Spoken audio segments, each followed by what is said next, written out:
we now have a list of unsatisfied nodes, which we computed in the previous video, and we have to now choose one node out of that list and we have to make it satisfied.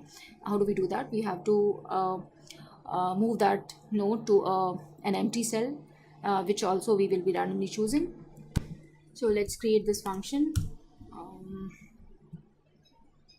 Okay, let's create this function here. I'll write this. Okay, so in case the list is empty, we'll add just one condition here. If length of unsatisfied nodes list is not equal to 0, then we will do all this. And what is that? We basically have to choose one node randomly out of this list. We'll make use of the function random.choice. So let's write it node to shift the one which we will be shifting in this particular iteration. So in one iteration we will be shifting one node. So we'll choose the node randomly, random.choice unsatisfied nodes list. Now where do we shift this node? Again, we have to choose one empty location randomly. So maybe we can write new position is equal to random dot choice from empty cells. Okay, now we got the node and we have to move it. What kind of changes will happen when a node is shifted? So basically here we have, so on the left hand side, assume we have a node which is to be shifted. On the right hand side we have another node which is empty. So the type of the empty node is right now 0.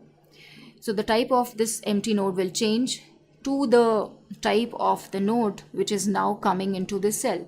That is one thing. Also, when you look at the left hand side, when this node is shifted, this location will become empty. So the type of this node will become 0. So this changing of type will happen as the first thing. Second thing that has to happen is the changing of the labels. So the label of the node on the left hand side and the node on the right hand side will be exchanged, yeah, basically. So I hope you're able to imagine how I'm going to explain you. So let's first change the type. So I'm going to change the type of the empty cell to the type of the node which is going to be shifted. So I'll write g dot node. New position is basically the location of the news of the empty cell. Type. Okay. Type is going to be equal to the type of the node which is node to shift.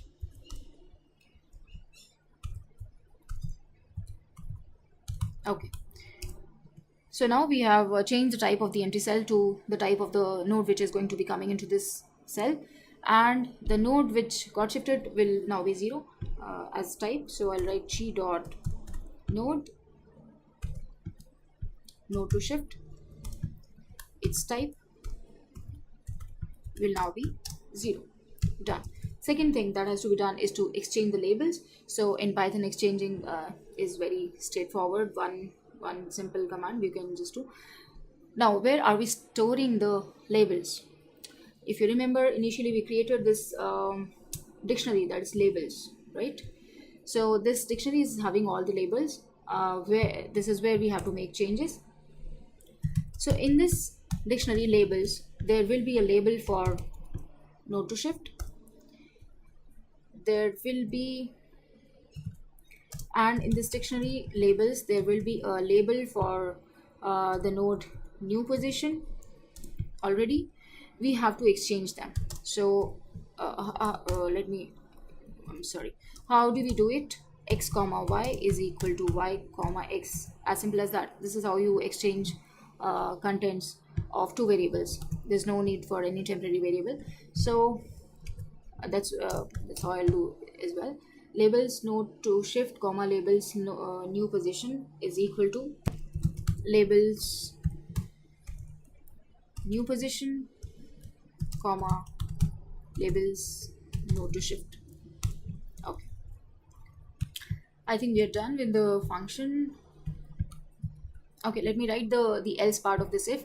So in case there's nothing in the unsatisfied nodes list, basically all the nodes are satisfied, we are not going to do anything, so just will write pass, nothing to be done. Okay, so we are done with this function, which is make a node satisfied. Now let's get back here. Here we call this function make a node satisfied, after which the list of type 1 nodes and the list of type 2 nodes and the list of empty cells will change, and we will need those lists again, so we need to update them.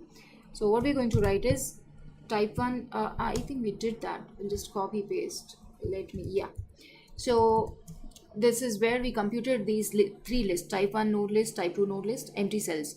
Now after a node is shifted to another location, these lists are going to undergo changes as well, so we need to recompute them. So I'm just copying pasting here over here.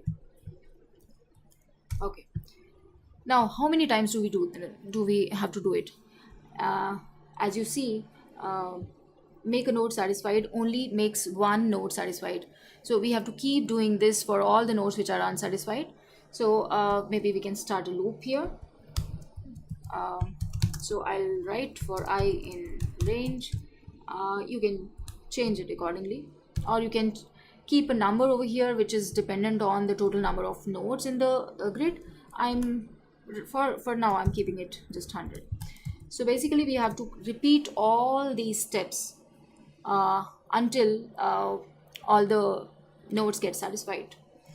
So this all will go under this loop. Once this is done, we are going to display the graph again, so we'll call this function display graph g. Okay, now before I execute, let me remove these commands, comment these commands which were displaying the graph in the very first form. Okay, so let me display the initial graph as well. Display graph. Okay, so we are just displaying the initial version of the graph, and after that we have this loop in which all the shifting will happen, and in the end this is how the graph this is the command that will display the final graph. So this should be displaying the initial graph, this should be displaying the final graph, and in the middle there are these 100 iterations. Let me increase the number of iterations here.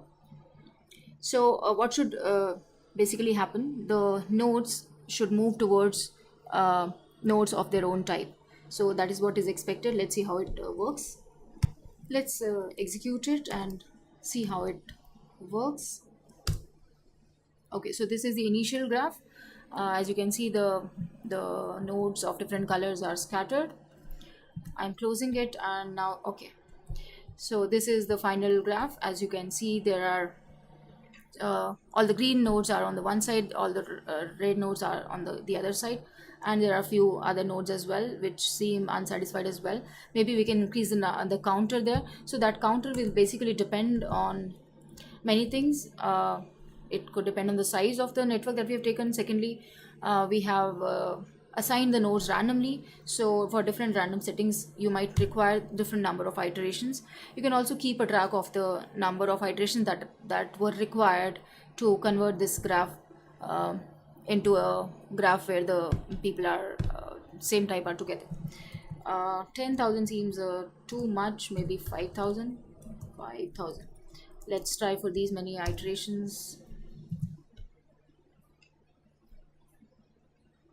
Okay, so so it's going good.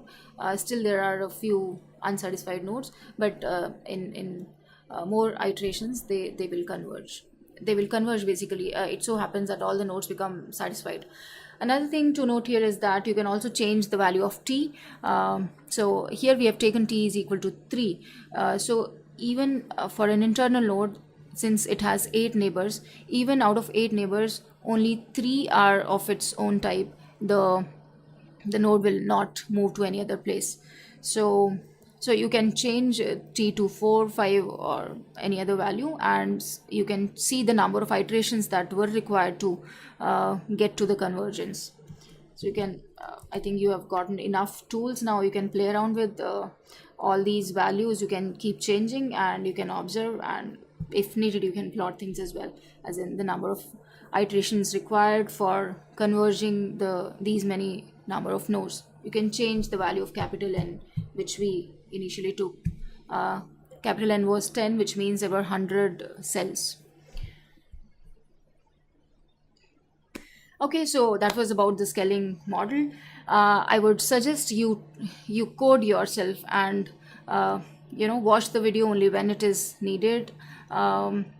See, in the initial video, I think I gave the structure as to what has to be done. So if for every video you do that, in the sense you just listen to the structure and the aim that has to be implemented, and then code it yourself without just following the video, that will be actual learning for you.